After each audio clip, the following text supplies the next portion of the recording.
Galvanometer, volt meter, ammeter, इन devices को हम किस लिए इस्तेमाल करते हैं? तो आज दोस्तों हमने इस वीडियो में यही समझना है। मेरा नाम है पंकज कपूर, आप देख रहे हैं विंग्स एक उड़ान। चलिए शुरू करते हैं। दोस्तों इलेक्ट्रिसिटी का नेक्स्ट चैप्टर जो है, जिसमें हमने ये डिवाइसेस जो होती हैं जिन्हें हम voltage and current measuring device भी बोलते हैं, इसके बारे में समझना है अभी।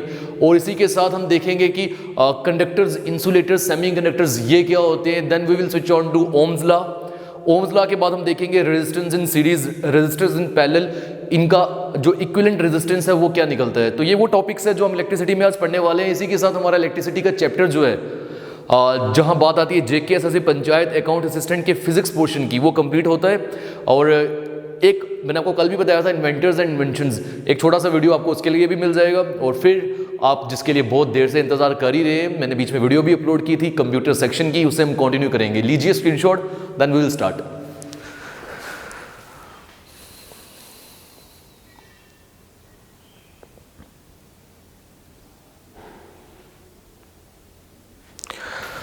डिस्क्रिप्शन बॉक्स में जाके डिफरेंट सोशल मीडिया हैंडल्स के जो लिंक्स है वो प्रोवाइडेड है, वहाँ पे ज्वाइन या फॉलो कर सकते हैं। ठीक, दूसरे चैनल पे विंग्स ब्लूपर्स एंड व्लॉग्स, वहाँ भी जा सकते हैं, उसे भी सब्सक्राइब कर सकते हैं। अब बात आती है कि current and voltage measuring device के ऊपर। देखो, जब भी बात आएगी गैल्वेनोमीटर की, तो याद रखिएगा गैल्वेनोमीटर को आमतौर पर हम इसलिए इस्तेमाल करते हैं ताकि हम एक सर्किट में ये पता लगा पाएँ कि उस सर्किट में करंट है या करंट नहीं है। इसको बोला जाता है डिटेक्ट करना। और अगर छोटी छोटी करंट्स होंगी तो उसको मेजर भी कर सकता है। गैल्वेनोमीटर एक सर्किट में करंट को डिटेक्ट कर सकता है और स्मॉल करंट्स को मेजर कर सकता है।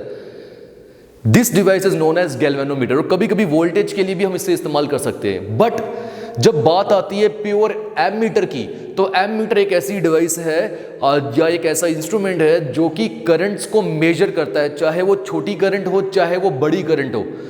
एक सर्किट में जब भी करंट चल रही हो गई, उस करंट को आप मापना चाहते हो कि वो करंट कितने एम्पियर्स की है या कितने मिली एम्पियर्स की है, then you have to use ammeter. Clear? Ammeter नाम से ही पता चल रहा है, एम्पियर से बना एम। बात आती है वोल्ट मीटर की, तो वोल्ट नाम हमारा, वोल्ट मींस वोल्टेज। एक ऐसी डिवाइस जिससे हम ये पता लगा पाए कि हमारे सर्किट में वोल्टेज कितना है, पोटेंशियल डिफरेंस कितना है किन्हीं भी दो पॉइंट्स में, वोल्टेज कितनी आ रही है। तो उस डिवाइस को मापने के लिए जो हम इस्तेमाल करते हैं, दैट इज वोल्ट मीटर। और एक बड़ा इंपॉर्टेंट और एक बड़ा इंटरेस्टिंग सा फैक्ट मैं आपको बता दूं, गैल्वेनोमीटर का जो भी पॉइंटिंग डिवाइस, जो भी पॉइंट रहता है ना, या एरो जो रहता है, मैं यहां बना के बता देता हूं आपको, जस्ट अ सेकेंड। जो हमारे पास गैल्वेनोमीटर है ना, तो उसका याद रखिएगा, जस्ट अ सेकेंड।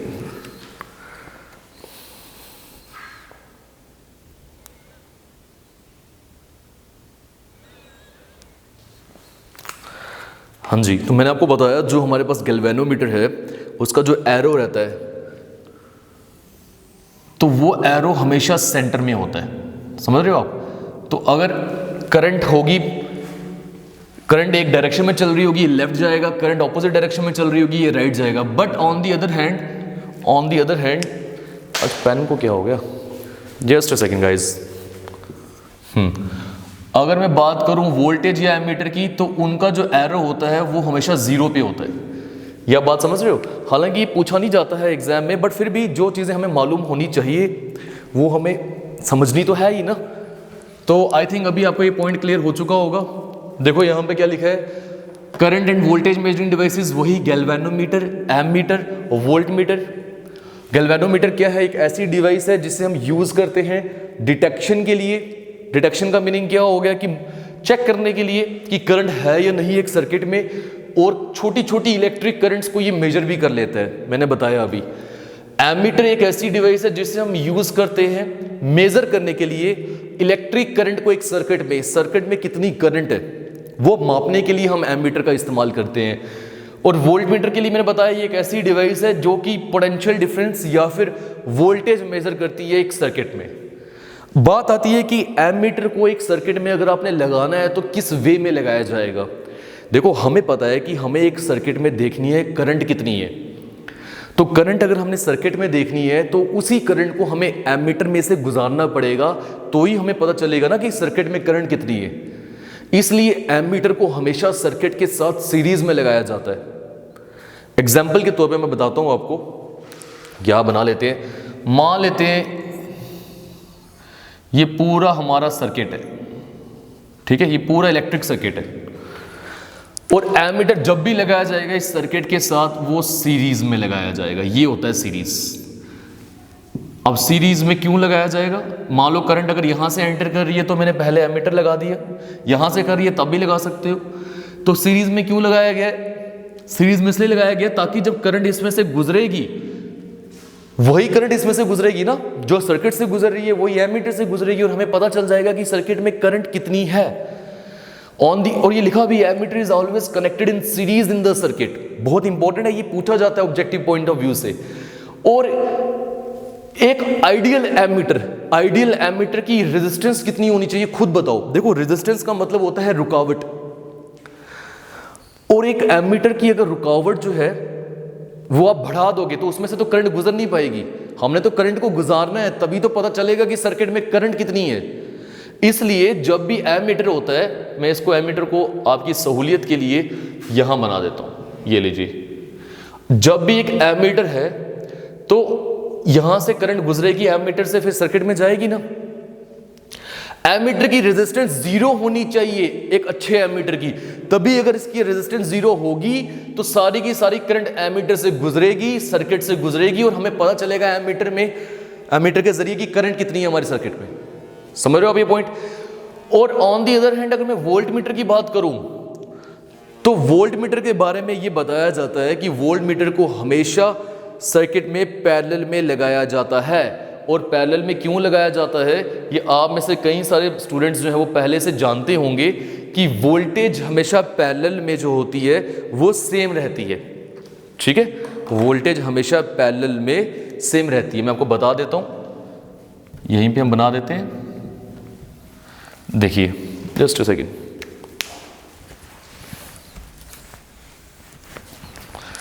यहां देखिए, मान लो हमारा ये सर्किट है, ठीक है, ये सर्किट है। अब वोल्ट मीटर हमेशा जो है वो इसके पैरेलल में लगाया जाएगा, ये लगा दिया volt meter. On the other hand जब यहां हमने सर्किट बनाया था तो एमीटर जो है वो हमने पैरेलल में नहीं, वो हमने सीरीज में लगाया था। तो देखा वोल्ट मीटर पैरेलल में लगाया। क्यों पैरेलल में, क्योंकि जितनी वोल्टेज ये लेगा उतनी ही वोल्टेज इसमें से गुजरेगी, और हमें पता चल जाएगा कि हमारे सर्किट में वोल्टेज कितनी है। और इसी के साथ वोल्ट मीटर की रेजिस्टेंस कितनी होनी चाहिए, एक अच्छे वोल्ट मीटर की रेजिस्टेंस होनी चाहिए इनफाइनाइट। क्यों, क्योंकि जब करंट यहां से आएगी, देखो अब यहां से करंट आ रही है, उसको दो रास्ते मिल रहे हैं, एक ऊपर का और एक सामने का। अगर करंट जो है वो ऊपर से गुजर गई वोल्ट मीटर से तो सर्किट में से सारी करंट गुजर नहीं पाएगी। हम चाहते हैं कि सारी करंट सर्किट से गुजरे, तो इसीलिए इसकी रेजिस्टेंस हमने क्या रख दी, हाई। इसकी रेजिस्टेंस हमने रख दी हाई। हाई रेजिस्टेंस मींस यहां से करंट गुजरेगी नहीं, सारी करंट यहां से गुजरेगी, और हमें वोल्टेज, एक पर्टिकुलर वोल्टेज जो होगी वो पता चल जाएगी। तो इसलिए बोला जाता है it is always connected in parallel, and ideal volt meter की इनफाइनाइट रेजिस्टेंस होती है, बहुत ज्यादा रेजिस्टेंस होती है।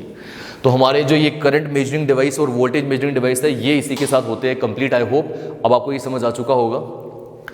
तो एक क्विक रिवीजन दे देते हैं। गैल्वेनोमीटर को इस्तेमाल किया जाता है स्मॉल करंट्स को डिटेक्ट या मेजर करने के लिए। एमीटर को इस्तेमाल किया जाता है एक सर्किट में करंट को मेजर करने के लिए, चाहे वो करंट कम हो चाहे वो ज़्यादा हो। वोल्ट मीटर को इस्तेमाल किया जाता है एक सर्किट में वोल्टेज को मेजर करने के लिए।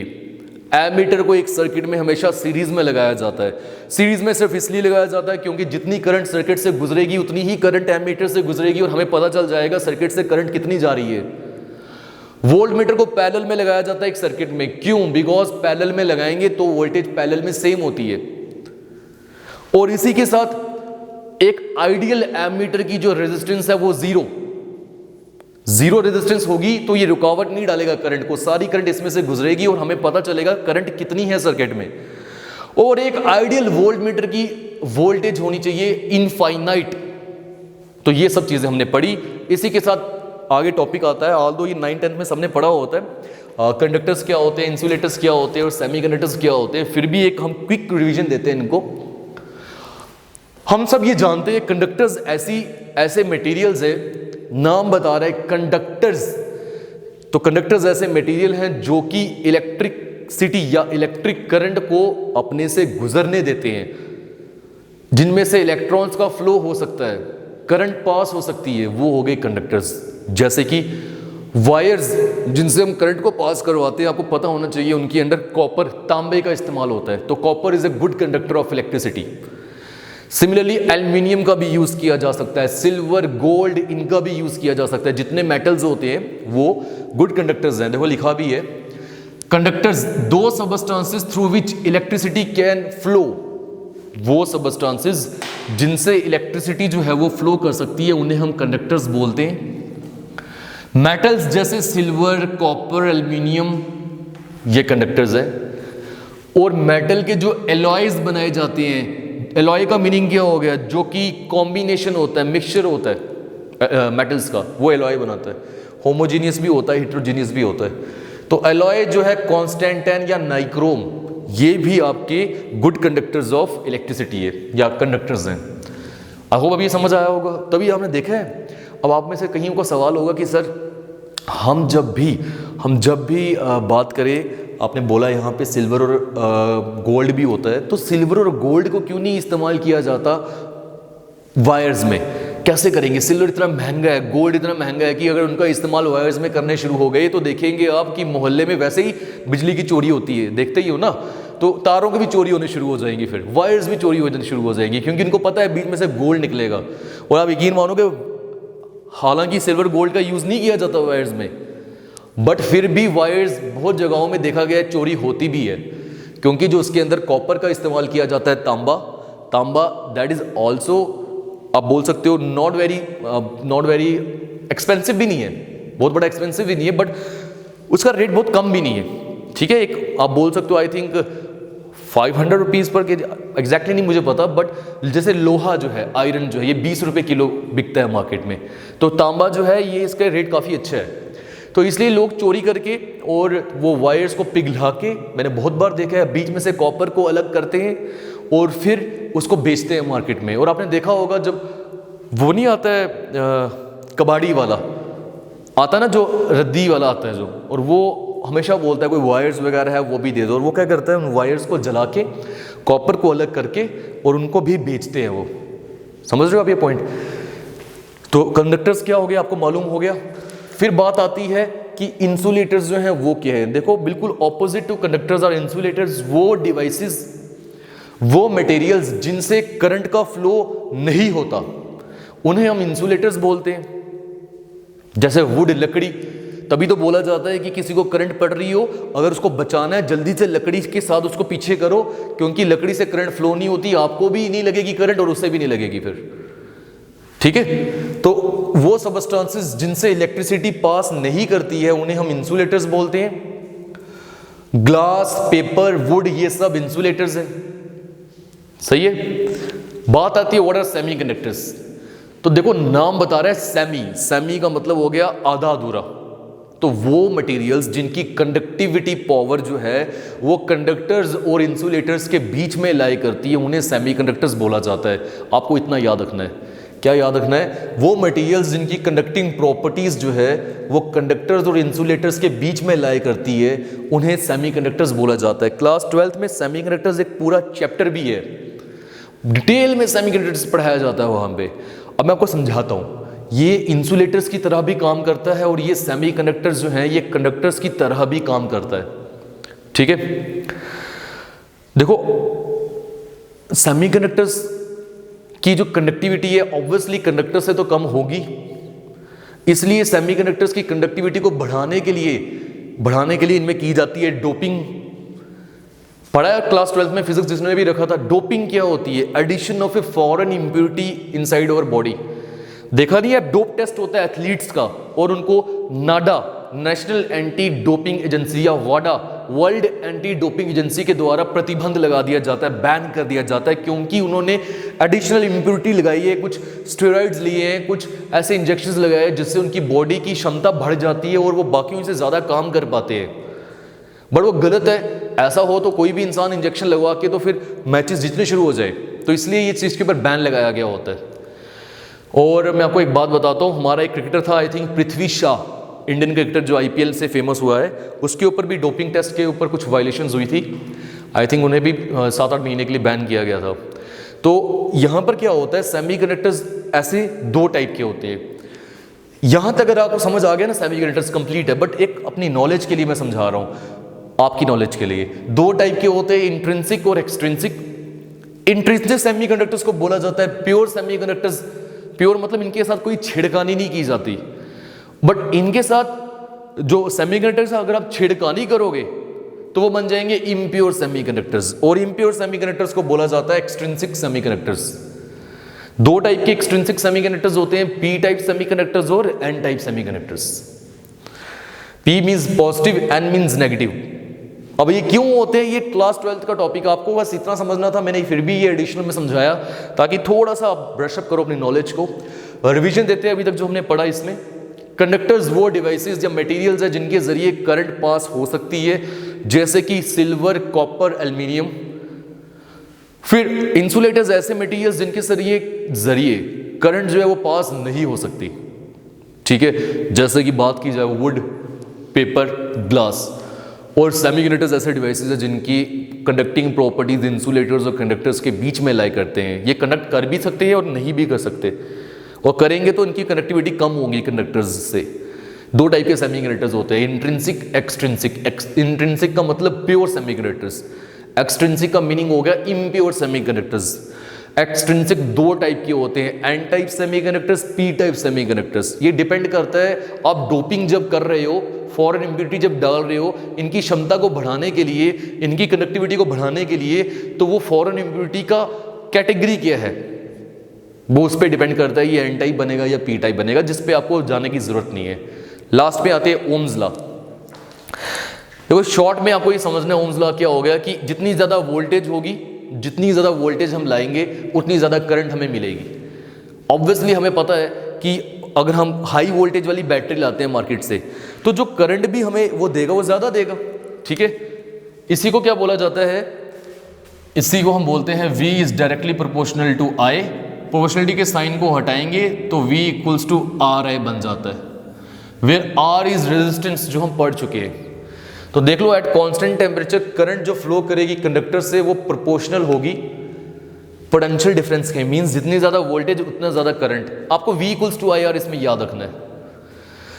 फिर आता है रेजिस्टर्स इन सीरीज और रेजिस्टर्स इन पैरेलल। जब भी रेजिस्टेंसेस को सीरीज में लगाया जाए, मालूम है ना ये रेजिस्टेंस की सिंबल है, तो सीरीज में लगाने की वजह से होता क्या है, जो टोटल रेजिस्टेंस होगी वो इन तीनों रेजिस्टेंस को जोड़ के मिलेगी। मान लो ये 2 ओम का है, ये 3 ओम का है, ये 4 ओम का, टोटल कितना 2 + 3 5 + 4 9 ओम जब सीरीज में होंगे। और ये 12th में 9th में सबने पढ़ा हुआ है। बट रेजिस्टेंस जब पैरेलल में लगे होंगे तो 1 upon total resistance equals to 1 upon R1 + 1 upon R2 + 1 upon R3। ये मैंने आपके सामने फॉर्मूला लिखा हुआ है, इसके ऊपर कुछ नहीं पूछने वाला, मैंने फिर भी ये आपको इसलिए बताया क्योंकि कहीं ना कहीं ये इंसान को पता होना जरूरी है। तो इस चैप्टर में इलेक्ट्रिसिटी में जितने भी टॉपिक्स आपके लिए बनते थे, इंपॉर्टेंट थे, वो सब हमने कंप्लीट किए। आई होप आपको अच्छा लगा होगा ये चैप्टर। अब बात आती है एक लास्ट इन्वेंशंस एंड इन्वेंटर्स वाला, वो मेरी कोशिश है अभी मैं बना दूंगा इसी वीडियो के बाद, और आपको या तो आज शाम को या फिर वो कल मिल जाएगा मोस्ट प्रोबेबली, ठीक है। और फिर हमारे MCQs की डिस्कशन करनी है हमने, वो हम करते रहेंगे, सिलेबस हमारा फिजिक्स का कंप्लीट हो जाएगा। मिलते हैं गाइज नेक्स्ट लेक्चर में। आज के लिए इतना ही। सलामत रहो और सबकी मदद करते रहो। Good night.